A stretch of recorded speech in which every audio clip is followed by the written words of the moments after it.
Dobar dan i dobrodošli u svijet likovnih umjetnika. Danas ćemo upoznati kako je slikao i stvarao nizozemski slikar Piet Mondrian.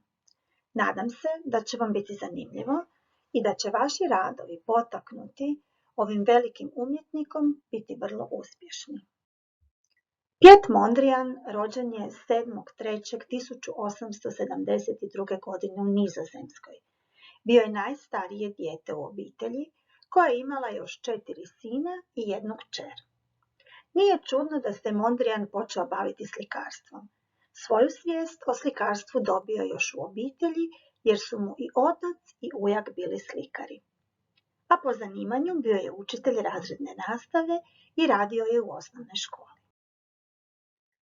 U početku je slikao stvarnu prirodu, upravo onakvu kakvu je vidio oko sebe. Čest motiv bilo mu je stablo. Ali Piet time nije bio potpuno zadovoljan. Želio je promijeniti svoj način slikanja. Nije želio da mu slike izgledaju stvarno. Želio je istražiti što zajednički mogu učiniti crte i boje. Pritom nije koristio mnogo detalja, niti mnogo boja. Promotri jednu njegovu sliku. Što na njoj uočavaš i što prepoznaješ? Prepoznajemo crte, prepoznajemo ravne crte. Jednako tako uočavamo i geometrijske likove, pravokutnike i kvadrate. Koje si boje uočio na slici? Crvenu, žutu i plavu. Naučili smo na početku 1. razreda da su crvena, žuta i plava osnovne boje. A kakve crte Mondrian koristi u stvaranju? Mondrian u stvaranju koristi ravne crte. Naučit ćeš kasnije u 4. razredu da su te crte okomite i vodoravne. Pogledamo ih malo bolje, vidjet ćemo da nisu sve jednake debljine. Neke su vrlo tanke, dok su druge dosta deblje. Promotri neke od Mondrianovih slika. Uoči da svi pravokutnici i kvadrati nisu jednake veličine, ali jednako tako uoči da niti sva polja nisu obojana crvenom, žutom i plavom bojom. Neka polja koja se dodiruju obojena su istom bojom, a mnoga od njih su ostavljena bijela.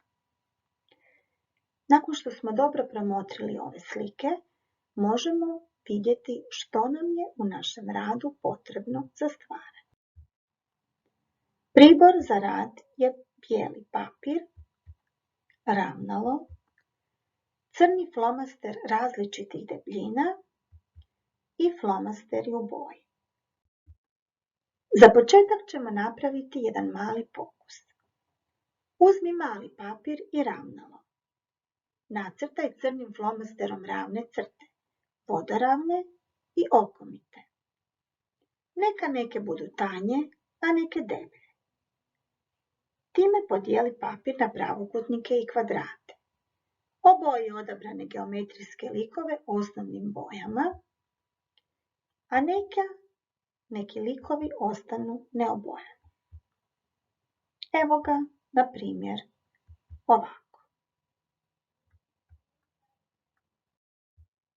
A sada slijedi naš likovni zadatak. Pripremi pribor za rad. Odaberi jedno slovo abecede i nacrtaj obrisnom crtom oblik slova. Pazi na smještaj slova na papiru. Ako je ovo tvoj papir, ja sam odabrala slovo L, ti ćeš odabrati svoje slovo i neka slovo L bude ovako veliko na sredini papira, nacrtano obrisnom crtom. Sada ravnim crtama stvori pravokutnike i kvadrate unutar slova. Pritom pazi da crte budu različitih debljina. Svaka crta mora imati točno svoj početak i kraj. nastaće mnogo malih pravokutnika i kvadrata. Sada odaberi polja koja ćeš obojati osnovnim bojama. Tvoje slovo, nakon što si obojao pojedina polja, izgledat će poput ovog slova Z ili recimo poput slova M, N, O ili P. Mondrijanovo stvaralaštvo, osim u slikarstvu, prisutno je i u svakodnevnom životu, pa ga možemo uočiti u nakitu, priboru za jelo, satovima, a posebno u modi. Nadam se da vam je današnji likovni zadatak bio zanimljiv, da ste u crtanju bili precizni, a u bojanju pažljivi i uredni. Jedva čekam vidjeti vaša slova nacrtana baš poput Mondrijanova stvaralaštva.